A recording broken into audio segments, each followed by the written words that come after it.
Welcome back, the fourth semester students of BSc second year. Now, here we discuss about a new topic, cultivation, production and uses of cereals. And we also discuss about wheat plant. Now, first we started from cultivation, production and uses of cereals.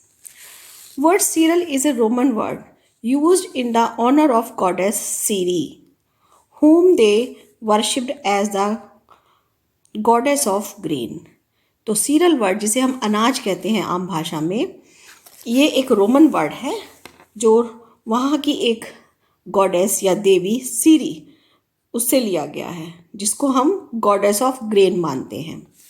Then अगर हम Indian culture की बात करें तो Indian culture में ही कुछ ऐसा ही description मिलता है और वो है अन्नपूर्णा देवी के बारे में।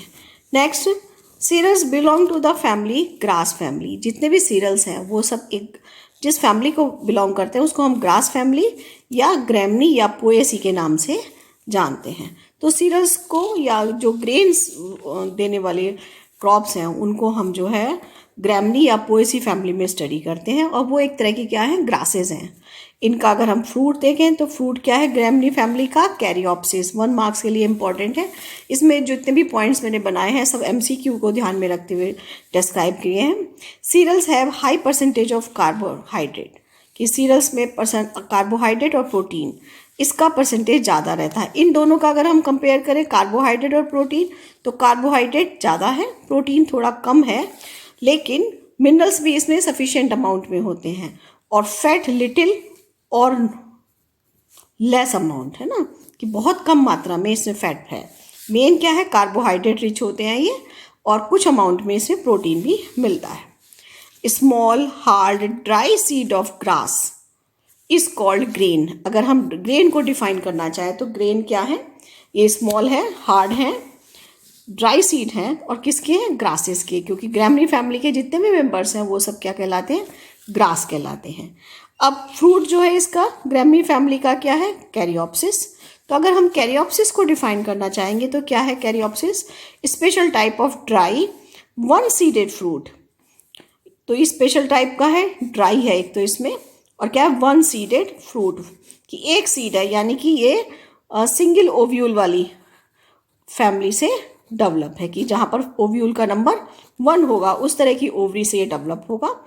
ऐसे फ्रूट्स जो है एकीन के अंतर्गत आते हैं, in which ovary wall is fused with the seed coat. ये एक इम्पॉर्टेंट करेक्टर है कि इसमें ओवरी वॉल जो है सीड कोट से आकर जुड़ जाती है, इसलिए इसके ग्रेन को हम फ्रूट भी कहते हैं, और ये फ्रूट क्या कहलाता है, कैरियोप्सिस, जिसे आम भाषा में हम ग्रेन या सीड कह रहे हैं, गेहूं का दाना या राइस कह रहे हैं, वो वास्तव में क्या है, वीट ग्रेन ना होके बल्कि वो क्या है, वीट का फ्रूट है, क्योंकि जिसकी ovary wall fused with the seed coat, इस कारण कि उसकी फ्रूट और सीड लगभग सेम थिंग को डिनोट करते हैं।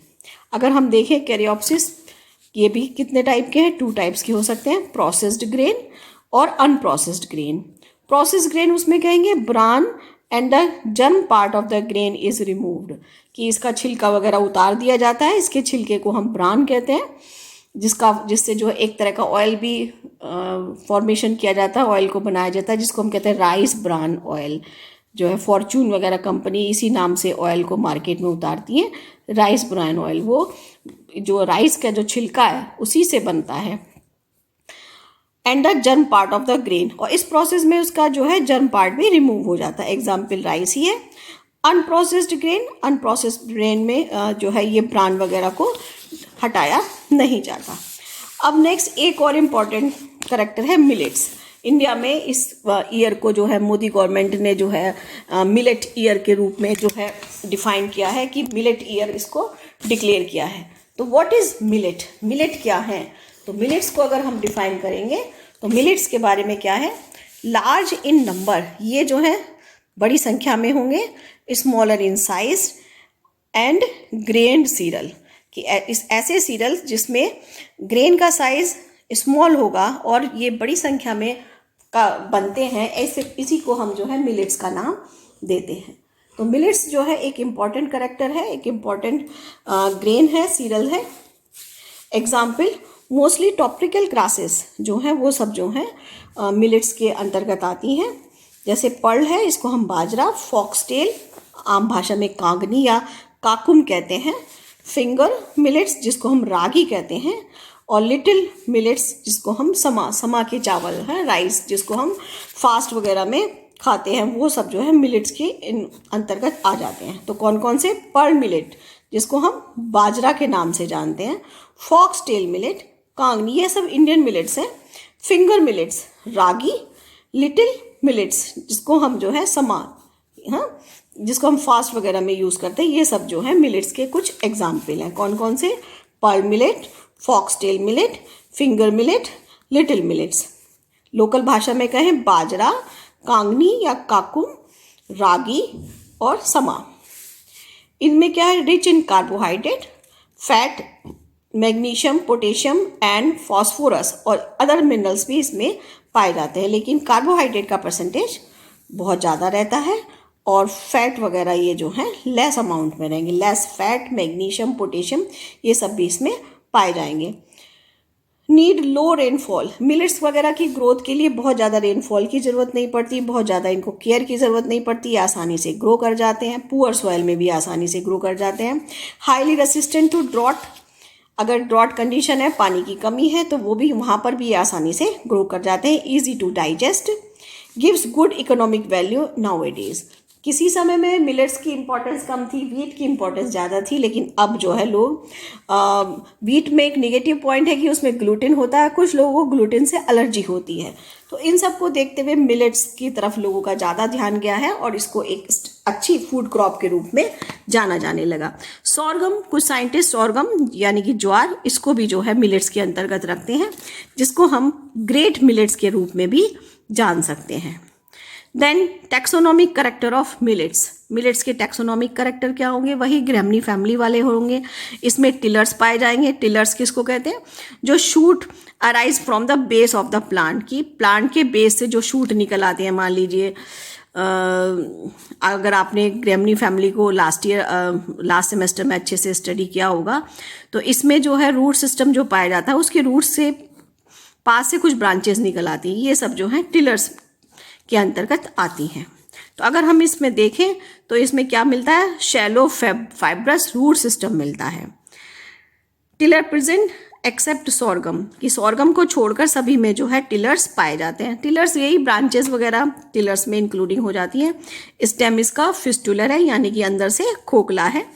Primary roots develop from the radicle, कि रेडिकल से जो रूट्स डेवलप होती है उसको हम क्या कहेंगे? Primary root. वो जल्दी ही कैसे हो जाती है? डिसअपियर हो जाती है या शॉर्ट लिव्ड है, डैमेज हो जाती है, और उसकी जगह पर कौन सा रूट सिस्टम डेवलप हो जाता है? फाइब्रस और एडवेंटिशियस रूट सिस्टम इनमें डेवलप हो जाता है। तो फाइब्रस और एडवेंटिशियस रूट जो स्टेम से ओरिजिनेट हुई है, स्टेम से निकली है, स्टेम के नोड से निकली हैं, उसी के पास से टिलर्स वगैरह भी निकल आते हैं। देन एक और करेक्टर इसमें पाया जाता है कुल्म। कुल्म भी जो है एरियल स्टेम को, उस जिसमें ब्रांचेस आ जाती हैं, तो इसमें ईयर को छोड़कर बाकी जितना भी पार्ट्स है वो सब जो है कुल्म कहलाता है। Mostly enclose with in the sheathing leaf base. अगर हम इसको देखें तो इसमें मेन जो है स्टेम का पार्ट आता है। आपने देखा होगा कि शुगर केन है या वीट प्लांट है, उसकी जो लीफ होती है, यहाँ से सपोज ये नोड से निकली है तो कुछ स्टेम के कुछ पार्ट को कवर किए रहती है और उसके बाद फिर वो इस तरह से हॉरिजॉन्टल वे में लग जाती है, इस तरह से स्प्रेड होती है। तो ये वाला पार्ट और ये वाला पार्ट ये मिलकर जो है एक लीफ बनाता है, इसको हम लीफ शीथ कहते हैं, और ये जो है बाहर का एक्सपेंडेड पार्ट है लीफ का। तो कुल्म क्या होगा? कुल्म स्टेम का ही एक पार्ट है, mostly enclose with in the sheathing of leaf, यानी कि ये वाला पार्ट स्टेम का जो लीफ शीथ से कवर्ड है उसी को हम जो है कुल्म का नाम देते हैं। तो इसमें क्या होता है, ये कभी कभी ऐसा भी हो सकता है कि ये मान लीजिए यहाँ के नोड से निकला है तो अपर वाले नोड तक ये जो है पूरा इंटरनोडल वाला एरिया, नोड वाला एरिया, इन सबको भी कवर कर ले, या ऐसा भी हो सकता है कि नोड इससे फ्री हो और कुछ इंटरनोडल एरिया को ये कवर किए रहे। Ligules ligule is a character of stick of leaf. Leaf पर जो है लिग्यूल्स पाए जाते हैं। और लिग्यूल्स कहाँ पर मिलेंगे? मान लीजिए सपोज ये स्टेम है और यहाँ से इसको कवर किए हुए लीफ शीट थी और इस तरह से एक्सपेंड हुआ, तो यहाँ का जो जंक्शन है इस पर आउटग्रोथ पाई जाती है इस जंक्शन पर, इसी को हम जो है यहाँ पर हमें लिग्यूल्स मिलते हैं। इन्फ्लोरेसेंस, इन्फ्लोरेसेंस क्या है इसका, अगर हम देखें तो इन्फ्लोरेसेंस स्पाइकलेट कहलाता है और फ्रूट इसका कैरियोप्सिस है। तो जो वीट फैमिली के करैक्टर हैं वो सारे करैक्टर